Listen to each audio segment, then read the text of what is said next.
ನಮಸ್ತೆ ಸ್ನೇಹಿತರೆ, ನಾವು ಇವತ್ತು 10ನೆಯ ತರಗತಿಯ ಹಳೆಯ ಪ್ರಶ್ನೆ ಪತ್ರಿಕೆಯ ವಿಶ್ಲೇಷಣೆಯನ್ನು ಮಾಡ್ತಾ ಹೋಗುವ. ಹಳೆಯ ಪ್ರಶ್ನೆ ಪತ್ರಿಕೆ ಉತ್ತರ ಸಹಿತ ವಿವರಣೆಯನ್ನು ತಿಳಿತಾ ಹೋಗುವ. ಮೊದಲಿಗೆ 1 ಅಂಕದ ಪ್ರಶ್ನೆಗಳನ್ನು ನೋಡುವ. ಹಳೆಯ ಪ್ರಶ್ನೆ ಪತ್ರಿಕೆಗಳನ್ನು ನೋಡ್ತಾ ಇದ್ದರೆ ಅದನ್ನು ಓದ್ತಾ ಇರುವಂಥದ್ದಾದರೆ ನಿಮಗೆ ಬೇಗ ನೆನಪಲ್ಲಿ ಕೂಡ ಉಳಿತದೆ, ಹಾಗೆ ತುಂಬಾ ಸುಲಭ ಕೂಡ ಆಗ್ತದೆ. ಅದರಿಂದ ನೀವು ಹಳೆಯ ಪ್ರಶ್ನೆ ಪತ್ರಿಕೆಗಳನ್ನೆಲ್ಲ ಬಿಡಿಸ್ತಾ ಹೋಗಬೇಕು. ಅನುಸ್ವಾರ ವಿಸರ್ಗಗಳನ್ನು ಹೀಗೆನ್ನುವರು. ಅನುಸ್ವಾರ ವಿಸರ್ಗಗಳನ್ನು ಯೋಗವಾಹ ಎನ್ನುವರು. ಲೋಕದೊಳ್ ಎಂಬ ಪದದಲ್ಲಿರುವ ವಿಭಕ್ತಿ, ಲೋಕದೊಳ್ ಎಂಬ ಪದದಲ್ಲಿರುವ ವಿಭಕ್ತಿ ಸಪ್ತಮಿ ವಿಭಕ್ತಿ. ಕಂಗೆಡು ಪದವು ಈ ಸಮಾಸಕ್ಕೆ ಉದಾಹರಣೆ. ಕಂಗೆಡು ಎನ್ನುವಂಥದ್ದು ಕ್ರಿಯಾ ಸಮಾಸ. ಕಂಗೆಡು ಕ್ರಿಯಾ ಸಮಾಸ.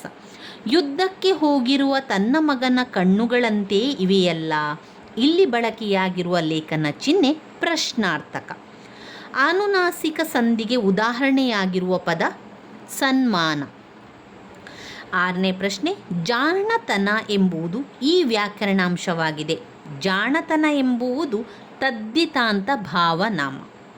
ಇನ್ನು ಬರುವಂತಹ 1 ಅಂಕದ ಪ್ರಶ್ನೆ,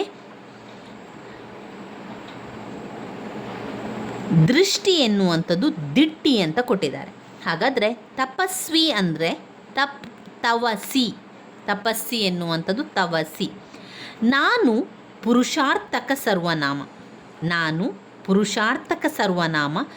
ಯಾರು ಎನ್ನುವಂಥದ್ದು ಪ್ರಶ್ನಾರ್ಥಕ ಸರ್ವನಾಮ. ಯಾರು ಎನ್ನುವಂಥದ್ದು ಪ್ರಶ್ನಾರ್ಥಕ ಸರ್ವನಾಮ. ಸುಮ್ಮನೆ. ಸುಮ್ಮನೆ ಎನ್ನುವಂಥದ್ದು ಸಾಮಾನ್ಯಾರ್ಥ ಕಾವ್ಯಯ. ಸಾಮಾನ್ಯಾರ್ಥ ಕಾವ್ಯಯ. ಸರಸರನೆ ಎನ್ನುವಂಥದ್ದು ಅನುಕರಣಾವ್ಯಯ. ಸರಸರನೆ ಎನ್ನುವಂಥದ್ದು ಅನುಕರಣಾವ್ಯಯ. ಸಕ್ಕಾರಿ ಅಂದರೆ ಸಕ್ಕರೆ. ಕಳುವ್ಯಾರೆ ಅಂದರೆ ಕಳುಹಿಸಿದ್ದಾರೆ. ಕಳುಹಿಸಿದ್ದಾರೆ. ಇನ್ನು ಬರುವಂತಹ 1 ಅಂಕದ ಪ್ರಶ್ನೆಗಳು, ಶಾನುಭೋಗರ ಬ್ರಹ್ಮಾಸ್ತ್ರ ಯಾವುದು? ಇಲ್ಲಿ ಪ್ರಶ್ನೆಗಳನ್ನಷ್ಟೇ ಹೇಳ್ತಾ ಹೋಗ್ತಾನೆ. ಶಾನುಭೋಗರ ಬ್ರಹ್ಮಾಸ್ತ್ರ ಯಾವುದು? ಶಿವಾನುಭವ ಶಬ್ದಕೋಶ ಕೃತಿ ಬರೆದವರು ಯಾರು? ಶಬರಿ ರಾಮಲಕ್ಷ್ಮಣಿಗರಿಗಾಗಿ ಏನನ್ನು ಸಂಗ್ರಹಿಸಿದಳು? ಸೂರ್ಯಮಿತ್ರನು ತನಗೆ ಕಾಶ್ಯಪಿ ಎಂಬ ತಂಗಿ ಇಲ್ಲ ಎಂದು ಹೇಳಲು ಕಾರಣವೇನು? ದುರ್ಯೋಧನನು ಯಾರಿಬ್ಬರನ್ನು ಕೊಂದ ಬಳಿಕ ಸಂಧಿ ಮಾಡಿಕೊಳ್ಳುವುದಾಗಿ ಹೇಳಿದನು? ಮುನಿಸುತರು ಲವನು ಕುದುರೆಯನ್ನು ಕಟ್ಟಿದ್ದನ್ನು ಕಂಡು ಹೆದರಲು ಕಾರಣವೇನು? ಇಲ್ಲಿ ಈ ಪ್ರಶ್ನೆಗಳೆಲ್ಲ ಬಂದಿರುವಂಥದ್ದು. ಇನ್ನು ಬರುವಂತಹ ಪ್ರಶ್ನೆ 3-4 ವಾಕ್ಯಗಳಲ್ಲಿ ಉತ್ತರವನ್ನು ಬರೆಯುವಂತಹ ಪ್ರಶ್ನೆಗಳು. ಇದು 2 ಅಂಕದ ಪ್ರಶ್ನೆಗಳಾಗಿದೆ. ನಾವು ಉತ್ತರ ಸಹಿತವಾಗಿ ನೋಡುವುದಾದರೆ ಅವರು ಪುಟ ಸಂಖ್ಯೆಯನ್ನು ಕೂಡ ಕೊಟ್ಟಿದ್ದಾರೆ, ಯಾವ ಪುಟ ಸಂಖ್ಯೆಯಲ್ಲಿ ಉತ್ತರಗಳಿದೆ ಎನ್ನುವಂಥದ್ದು. ಇವಾಗ ನಾನು ಪ್ರಶ್ನೆಗಳನ್ನಷ್ಟೇ ಹೇಳ್ತಾ ಹೋಗ್ತೇನೆ. ಮುಂದಿನ ವಿಡಿಯೋದಲ್ಲಿ ಅದರ ವಿವರಣೆಯನ್ನು ತಿಳ್ಕೊಳ್ಳುವ, ಅದರ ಉತ್ತರಗಳನ್ನು ಕೂಡ ತಿಳ್ಕೊಳ್ತಾ ಹೋಗುವ. ಆಂಗ್ಲ ಭಾಷೆ ವಿಶ್ವವ್ಯಾಪಿಯಾಗಲು ಕಾರಣವೇನು? ಶಾನುಭೋಗರಿಗೆ ಮದಲಿಂಗನ ಕಣಿವೆಯಲ್ಲಿ ಬರುವಾಗ ಮನದಲ್ಲಿ ಮೂಡಿದ ಯೋಚನೆಗಳು ಯಾವುವು? ಅರಿವನ್ನು ಕುರಿತು ವಚನಗಾರರ ದೃಷ್ಟಿಯನ್ನು ವಿವರಿಸಿ.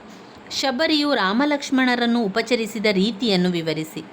ದ ರಾ ಬೇಂದ್ರೆಯವರು ಹಕ್ಕಿಯ ಹಾರಾಟವನ್ನು ಆಕಾಶಕ್ಕೆ ಹೇಗೆ ಹೋಲಿಸಿದ್ದಾರೆ? ಈ ನೆಲದೊಡನೆ ತಾನು ಸಹಬಾಳ್ವೆ ಮಾಡುವುದಿಲ್ಲವೆಂದು ದುರ್ಯೋಧನನು ಹೇಳಲು ಕಾರಣವೇನು?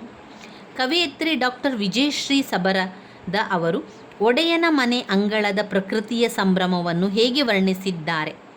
ವಿವೇಕಾನಂದರು ದೇಶದ ಪ್ರಗತಿ ಹೇಗೆ ಸ್ಥಿರವಾಗುವುದು ಎಂದು ವಿವರಿಸಿದ್ದಾರೆ? ಭಗವಂತನಲ್ಲಿ ಶರಣಾಗುವ ಭಾವ ಅಕ್ಕ ಮಹಾದೇವಿಯ ವಚನದಲ್ಲಿ ಹೇಗೆ ವ್ಯಕ್ತಗೊಂಡಿದೆ? ಪೈಗಳು ಪ್ರಾಸ ತೊರೆದು ಬರೆಯಲು ನಿಶ್ಚಯಿಸಿದ ಸಂದರ್ಭವನ್ನು ವಿವರಿಸಿ. ಇನ್ನು ಬರುವಂಥದ್ದು ಅವರ ಕವಿಗಳ ಸಾಹಿತಿಗಳ ಜನ್ಮಸ್ಥಳ, ಕಾಲ, ಕೃತಿ, ಬಿರುದು, ಪ್ರಶಸ್ತಿ ಕುರಿತು ವಾಕ್ಯ ರೂಪದಲ್ಲಿ ಬರೆಯುವಂಥದ್ದು.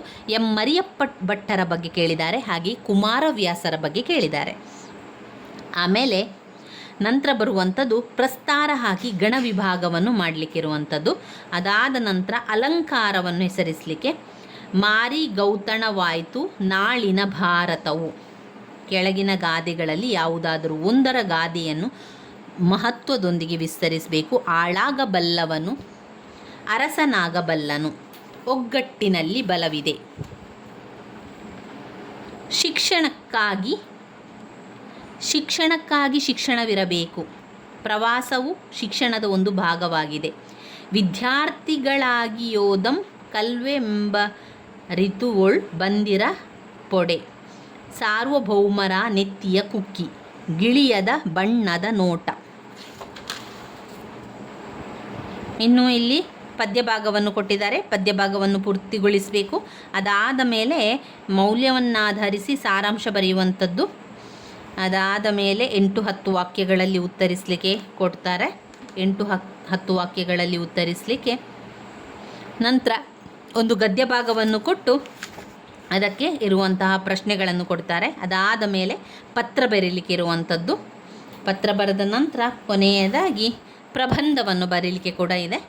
ಕನ್ನಡ ಪರೀಕ್ಷೆ ಅಂತ ಬಂದಾಗ ನೀವು ತುಂಬಾ ವೇಗವಾಗಿ ಉತ್ತರವನ್ನು ಬರೀಬೇಕಾಗ್ತದೆ. ಯಾಕಂದರೆ ತುಂಬಾ ಪ್ರಶ್ನೆಗಳಿರೋದ್ರಿಂದ ನಿಧಾನವಾಗಿ ಮಾಡಿದರೆ ನಮಗೆ ಸಮಯ ಸಾಕಾಗೋದಿಲ್ಲ. ಆದ್ದರಿಂದ ನೀವು ಫಾಸ್ಟಾಗಿ ಬೇಗ ಉತ್ತರವನ್ನು ಬರಿತಾ ಹೋಗಬೇಕು ಸ್ನೇಹಿತರೆ. ಮುಂದಿನ ವಿಡಿಯೋದಲ್ಲಿ ಸಂಪೂರ್ಣ ವಿವರಣೆ ಏನೋ ತಿಳ್ಕೊಳ್ಳುವ.